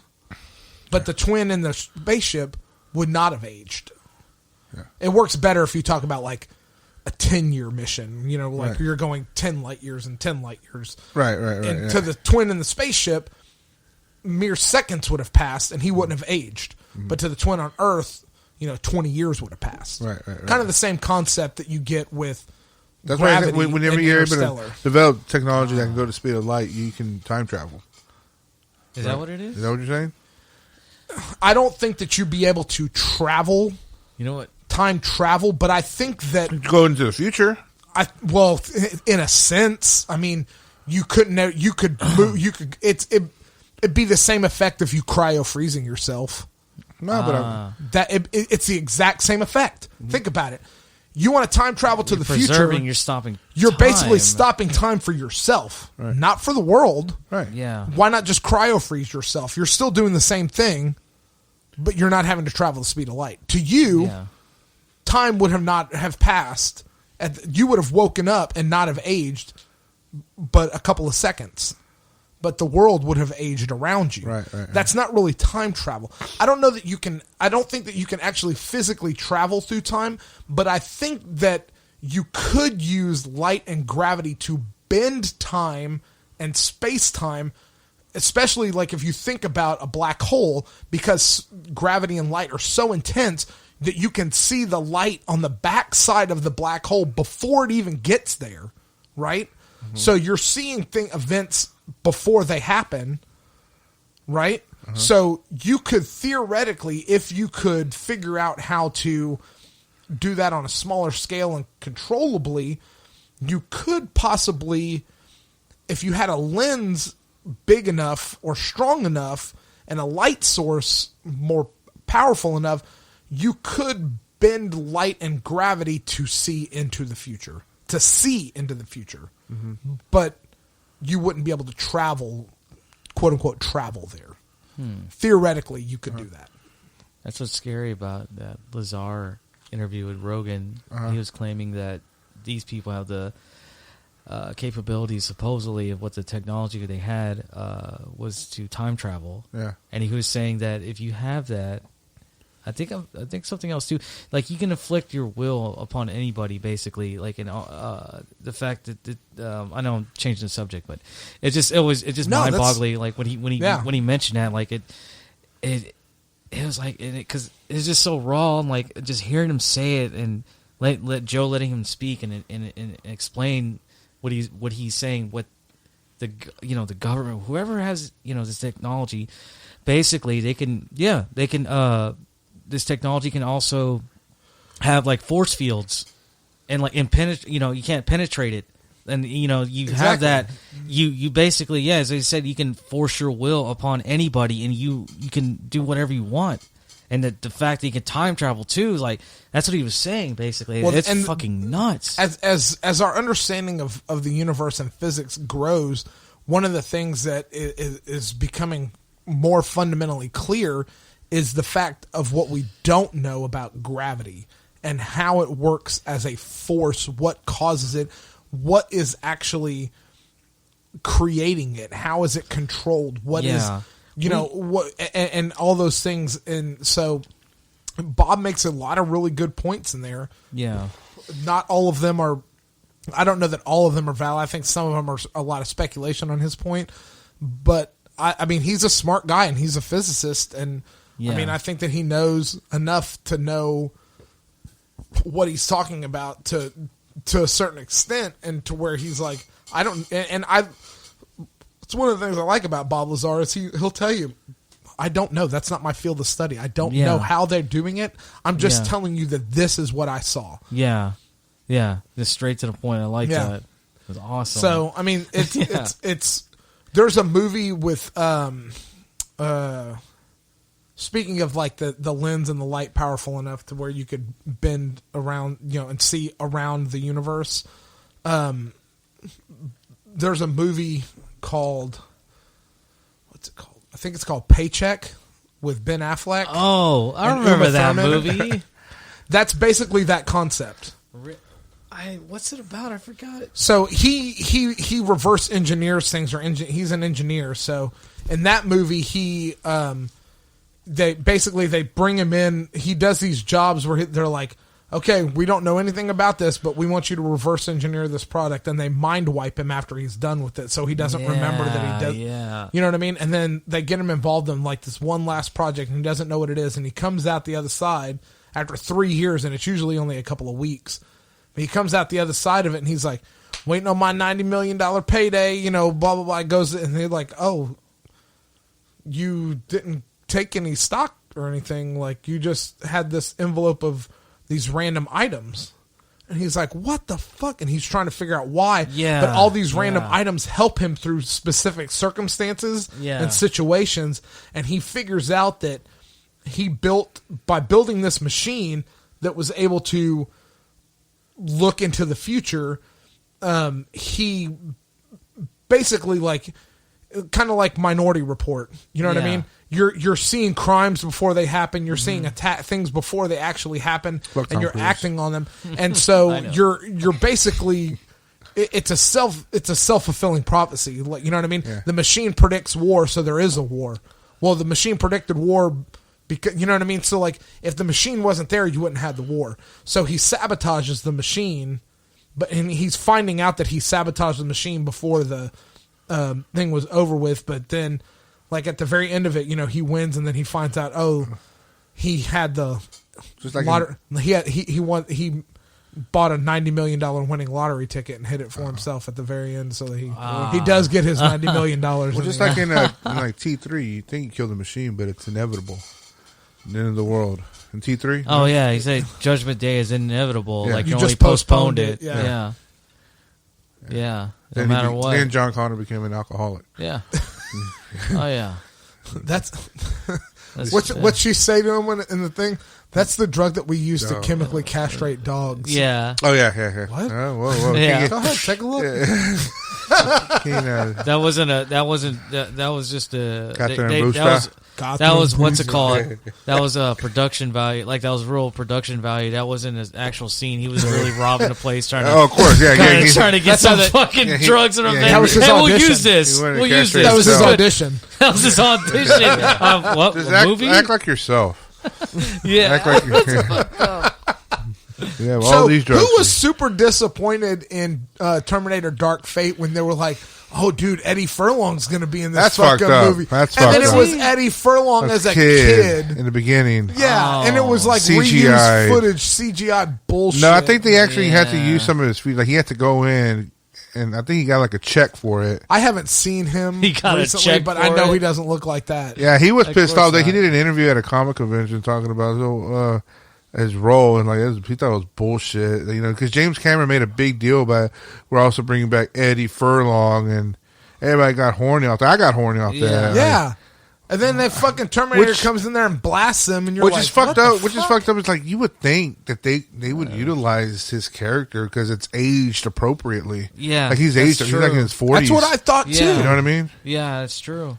Like, I don't get it. No, yeah. We gotta make this about Karen. It makes fucking wokeness. Oh my god, Karen, what'd you say? The manager? Yeah, exactly. Yeah. Because of her haircut? Yeah, because she's woke. Oh yeah, because it was one of those movies. Yeah, I'm surprised we don't own it.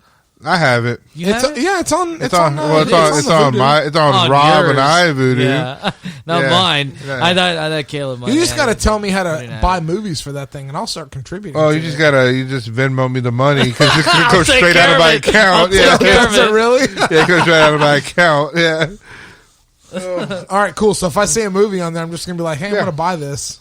Yeah. Okay, cool. I'm down with that. Fucking, I get those little tear off fucking overdraft fucking letters in the mail and shit. Like you got to peel it off and tear off. What? You know, they got the little cards, the overdraft cards. Get those. Yeah. From where? From the bank. From the bank. I don't. Yeah. What? Well, yeah, you got to have an overdraft. You have to keep your money in banks for people to. I have a credit union, but they don't do like. Yeah, it's like so. What an bank overdraft does that? What? Every bank. No. I know that I've had overdraft fees. When I had Will's, I almost had $1,000 over overdraft fees one time. When I was in my 20s. It was a huge mistake. That's fucking awesome. Fucking Congratulations. They got fucking assholes, man. It took a lot of beating to get that shit fucking reversed. But anyway, what are you talking about though? Like you said, a letter? You get it in the mail. I know that. I've received those. It's like if you get your paycheck where you have to it's got perforated edges and stuff like that. Yeah. I don't know what bank he's got. I don't get those. Yeah, I don't. Yeah, that's what I'm saying. It's just a letter. Yeah, I've gotten them before. There's no stickers. It's like a postcard kind of. Jolly Ranchers. It's like a postcard that you're broke. Yeah, it's like here's a reminder you're broke, and we're gonna give you like 40 something, but I don't even know how much. It's like you're broke and insanely. We just made you even more broke. And they're gonna say Rob Scholasky smiley face voodoo purchase. Yeah, a made up number. We're just gonna say that you owe us $37.50. Fucking, how did they come up with that number? Fuck that. Anyway, we're going on subject. Yeah. Way fucking Mandela. Mandela will be proud. But I don't know. Theories why so what do you? Yeah, what do you think? Do you think it's Do you think it's just an effect of the human mind not being able to remember correctly, or could it possibly be some form of parallel universes? Well, the first thing you said is definitely true. That we are all very susceptible to influence, and our memories are not the best. They're not. It's not. It's terrible. What's it called? The quote. What Tommy DeVito from the Four Seasons in that movie, that Clint Eastwood film. I love that. I think I'm gonna watch it later tonight. Twins? No. Oh, no. The one based on Twins. No, the Four Seasons. Fucking what's his name? Snapping your fingers is not going to help us. Yes, remember. but sometimes it does. It does, yeah. Frankie Valli. Jersey Boys. Jersey Boys, yeah. Tommy Jersey DeVito says at the end, when they're doing the Hall of Fame, the guy that's from Boardwalk Empire, the fucking gambler. Yeah. Anyway, he's like, everybody wants to remember how they want to remember things back then. Yeah. So when it comes to memory, he does make a point when he's saying that, when you always want to remember how you want to remember it. Yeah, exactly. Because everybody's perspective, the three of us can have something we can remember years ago, but our perspectives are different, how we perceive it and how we want to remember it. Yeah. Basically. So I think. That comes apart, but the fact that it affects such a mass amount of people that feel the same way, that's where it gets weird. Well, everybody feels like, oh no, I remember being like this. It was like this, but this shit. It's all supported by just random people. I don't know. Just that's where it gets hairy, and that's what's fucking weird. The fact that if this shit is true, and that it's just Back to the Future, things change, and then it'll alter automatically. We just don't know it. Mm-hmm. But for some reason, we carry a memory of it being different, and it's changed. Yeah. I don't know. It's just I think it's more along the lines of if something were to happen, when that split happens, it's think back to geometry, what a parallel means. It just means two lines that don't ever touch, no matter how close they are together. So, do you ever play video games with Ghost Racers, where you're trying to beat your own time on a racing game? Yeah, or something a long time that, ago, yeah. Where it's a ghost car and you're driving. You know what I mean? Mm-hmm. Imagine that, but it's basically the same concept where you can't. Neither car can affect the other one, but you can still If the whole universe is operating on waveforms and vibrations, which some people speculate, and I didn't really get into that, but if the vibration is close enough at certain points in time, it would make sense that and our bodies are very sensitive to vibrations, it would make sense that if that vibration for that was triggering something, that it could, and it's that close, and you see how close some of these Mandela Effect items are, dead or not dead, monocle or no monocle, A or E. Right. You know what I mean? Things like that, where it's super close, you can see where maybe that's what's going on. You know what I mean? The possibility exists that that's what we're seeing, and conventional scientists, psychologists, and things like that are dismissing it as simply your brain is just a not very good at remembering things. So I mean, I don't know. It's hard to dive into that, and what I'll just go by is just the Bernstein Bears. We grew up saying Bernstein, right? And right out the bat, your head, Stein. You know, we have as humans, we have a sheep mentality. Like, think about it. Like you made a comment before we even started recording this podcast, Rob, that this Pentagon declassified these videos, and yet no one's making a big uproar. They're admitting that it wasn't them, that it's something that they cannot even explain. It could be anything, but it's nothing. We always wanted this, you know. And it's barely news. Yeah, it's barely news. We wanted the military to admit it. We wanted them to, and they finally did. And it's barely news because of this COVID, right? And if you go to Yahoo, you go to any news front, they're going to talk about the COVID, right? So it's like we have this sheep mentality. You know, people were going crazy off toilet paper. Now people are speculating that they might go crazy off meat because these Tyson factories are going to shut down, whatever, right? I don't buy that Tyson meat. Yeah, I know. Anyway. But regardless of what it is, you know, you're going to have some dumbass that's going to go and buy a whole bunch of meat and throw it in their deep freeze. Well, and see, that's the problem. No. And that's because you're right. We do have this.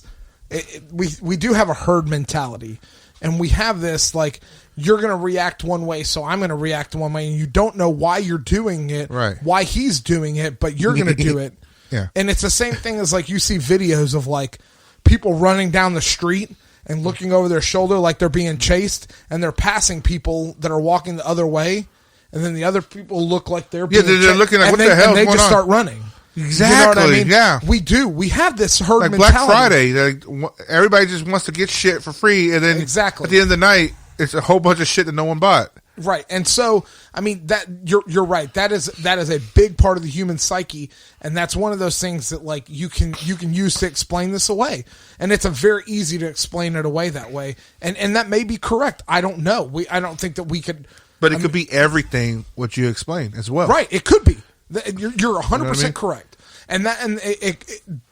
But it could not be also. Yeah. Or. Yeah. And yeah, and or yeah, it could be both. Yeah, that's true. You know what I mean? And that's why do you think the Monopoly guy wore a monocle? Because it was created in the early 1900s. Yeah. Ace Ventura was like, oh, he has a monocle. You know what? Also, too, because of that movie. What? We could be associated with that. Like that could be stuck movie on you talking about? Ace Ventura. Exactly. That association because like day 4, maybe around that time, it never had a monocle, obviously, but maybe for also too maybe because of copyright. I don't know, or just they added something I think that was somewhat different, altering from the actual character of Monopoly Man, and people just stuck with it. I don't know. That could be a possibility just for that one alone. Honestly, for that one alone, I think that the reason that people think that he had a monocle is because of, like Jacob said, back in the 1920s, and rich people, and the way that the stereotype was, ghastly man. Yeah. The way that the stereotype towards people, that's kind of still that. George Jacob Astor kind of thing, Great Gatsby, so it's a given. So people you kind of automatically see that, and in your mind you automatically associated a monocle with that. But why do you associate the monocle with that? There's another pop culture icon character that does have a monocle, the Peanut, that dresses in a top hat, Mr. Peanut. Yeah. So you associate those two from the same era, so you would automatically think that Rich Uncle Pennybags has a monocle also. Yeah. Good observation. Yeah. Right. No, I didn't think about lumping him in. That makes sense too. Combination with that. Now, how would you see somebody with a monocle in today's society? Punch him in the goddamn face. I think they're broke and their glasses are broken. Trying to think. It's like classy. Travis Dozier got in too many fights. And like, he's only used half of his glasses. Walton. Yeah, exactly. Not Dozier. Walton, not Dozier. Yeah, just oh man. But have you guys seen supposedly videos of Mandela Effect happening? I don't know if it's bullshit or not, but it's fucking crazy. Like, I'll give you one example. There's I don't know where it's at, but it's in the afternoon, traffic in some city, and it says watch closely to this. I believe it was a white van, and it literally disappears in front of your fucking eyes. It doesn't look CGI. It doesn't look. I don't know. It's weird. It's a short video. It's like maybe a minute long, if even I've that. I've seen a couple of videos of things similar to that, where it's like like a traffic crossing, and then all of a sudden this car comes, like it's nowhere, and then all of a sudden it's there. Yeah. And it, like people explain it, and like in videography terms, it's like it's blocked, whatever, and like because you're looking at it on a 2-dimensional screen, you can't see the depth of it and things like that. And it was there, but there's a baseball video where like this umpire seemingly comes out of nowhere, like all of a sudden he's just in the fucking middle of the frame, you know what I mean? And I don't think that that's necessarily the Mandela effect. I think that's more like it's just. It was under a video that was like showing like Mandela effects, like being caught on video. Supposedly, I think something I ran into last year. I think that's a little bullshit. It's like the. It's interesting as fuck, though. But I mean, like seriously, it was candid. It was amateurish. Yeah. It was like somebody just driving in traffic in their car, falling just. I don't know. It just fucking disappeared. It was weird. It didn't look. I don't know. It could be trick but it would have fooled me because it looked legitimate. I don't think it's trick photography. It's just they didn't do it on purpose. It's just like you're looking at it from this perspective, possibly. And that's what but you see. The way like forced I perspective can't. Kind of thing. I'm trying to find it so I can show you guys. Like, I mean, it is like it seems almost from what I remember.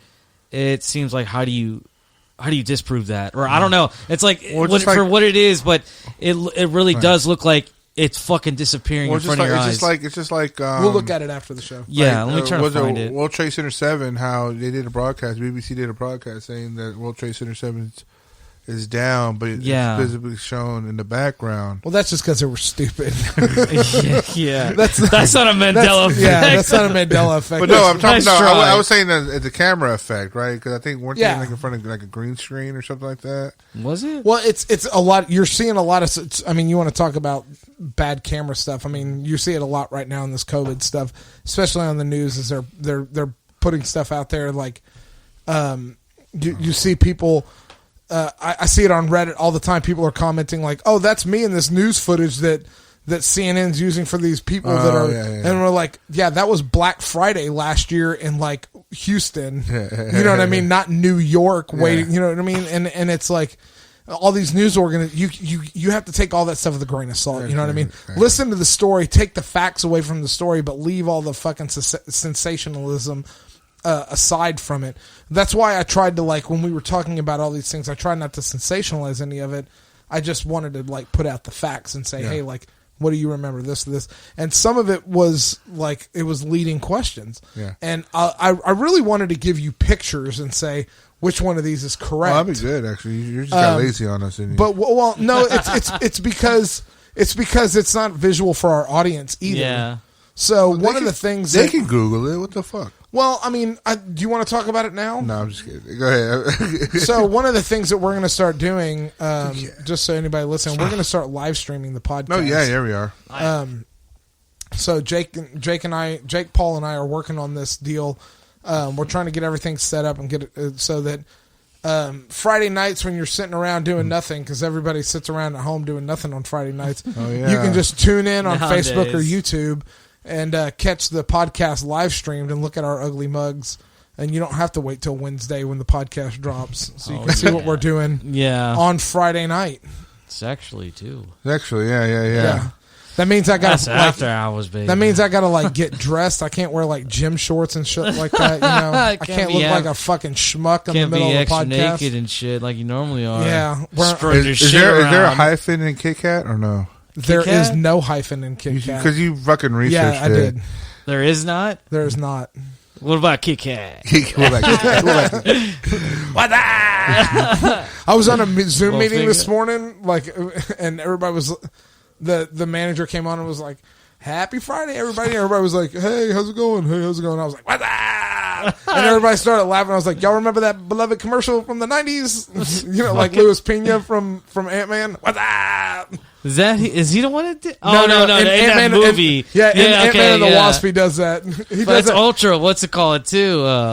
That's my boy, Adam Sandler. Is it? I haven't seen that movie. It's fucking awful, but it's so funny though. It's great. Budweiser brought that commercial back. What? Oh, the What's Up?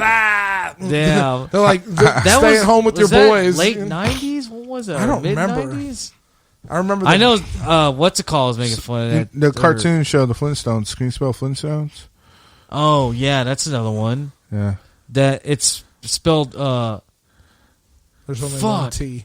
There's no T. There's only one T. FLINSTONES. It's not Flint Stones. It's Flynn. It's Flynn Stones. Flynn Stones. It's Flint. It is not. Ooh. Flintstones has 2 T's. Ooh. You sure about that? The shirts are going to come off and I'm going to go. Let me look up John Goodman's role in the hit 90s movie called... Sorry it was late. Hit a nail. It is Flintstones. Woohoo! Rob is wrong. Discredit him. Discredit him this whole fucking... We had a Mandela effect just now because I just researched this shit earlier today. Does C-3PO have a silver leg? Or he does have a silver leg, his right leg. That's a Star Wars fan. Okay, since you researched this, Rob... Well, how about this? Shut up. I want Paul to get this. Okay, yeah. Let's see. I'll get you. No. I in Corvette Summer. Hello. Cheez-Its. Spell Cheez-Its. You know the little cheese fuck stick, huh? So fuck stick, huh? So Cheez-Its. You know the little cheddar crackers. Ultra Bread Martin. Spell it, please. CHEZITS. Fuck stick, huh? Or Z. Z. Yeah. There's no Z. There's no Z. There is no Z. Cheez-Its. No, it's Cheez-It, not Cheez-It. Yeah, Cheez-It. Yeah. Oh, it's not plural. Yeah. There you go. Yeah. It's not Asian. I mean, it's Asian. And what's the hit the catchphrase, not the catchphrase, but the piece of dialogue that Forrest Gump says while sitting on the bench saying life? Oh, well, that's I mean, people misquote that. Like, I think life is like, okay, I could just be wrong. say it. Life is like a box of chocolates. Okay. You never know what you're gonna get. So life was like was like a box of chocolates. Yeah, I mean, there's a lot of it. I didn't add movie quotes in there because I feel like that's just. Well, I'm getting them. Let me have my fun. Here, do the Star Wars one about the Luke, Darth Vader one. Fighter. Yeah, your father and all that father. Shit. Your father. Faja. I go remember, yeah. Oh, father. Yeah, that's right. That's it. I'm your father. I heard that. What? Damn. That just reminds me of Jacob. Fucking. I remember when I was working with you briefly years ago. I remember looking up. I was on Google. I was trying, and I saw. I just search result. Like I just type in something. It said Price is Right losing team. You were trying to look it up. Was that at Holiday World? Yeah, no, that was a UPS store. In a computer. Yeah, nice. I'm sorry. God damn it. Yeah, no, you got to edit that out. Yeah, I'm Rob, sorry. please. Fuck. I'm drunk. Get your time frame. Yes. I'll figure it out. Damn it, man. I'm sorry. Whatchamacallit? Dang, there's another one. What else do you have? There was the other one that was it the the Mr. Rogers first line of his song. I watched this recently, the movie. Yeah. It's a beautiful day in the neighborhood. It's a beautiful day in this neighborhood. It's this neighborhood. This neighborhood. It's not in the neighborhood. No, it's in this neighborhood. And that goes to show, like, everybody just listens to what everybody else says. Yeah. And, I mean, right? No? There's fuck all the science behind everything. I mean, what do you mean? Like, you're just saying, like, people want to believe what they want to believe? No, it's they hear, everybody messes it up and they hear it and they're like, okay, that's what it is. Yeah. They hear what they want to hear almost, like, in a sense. Kind of. Basically. And it's one of those things, like we were saying, you can talk about the science theory that I postulated, or you can just say it's because human beings are dumb and it's whichever one you want to believe. You know what I mean? Yeah. I don't think there's any way you could prove it one way or the other right now. Like Eureka Heights. How would you say it? Nah, that's not a good one. I was going to try to say it singular, but it doesn't sound right. Eureka Height. Now you're Asian. Sorry. I guess. I mean, and on that note, I think on that note, we will sign off. I have been Rob. I'm Jake. I've not been Jake. I'm always Jake. Kind of appalled, but yeah. Appalled. Yeah. That's what Thank you for joining us. Appalled. I'm appalled. I am not appalled, sir. You're not appalled? What the fuck? You are appalled. I'm gonna drag this out to make you piss your pants. So I'm just gonna get up and go. Yeah. I'm gonna do some. We already signed off. What are we doing? We're not doing it anymore. What do you call? Okay, you're right. I'm sorry. No more bashing on. All right. Paul. All right. Bye. We'll catch you on the next one. Bye. Yeah.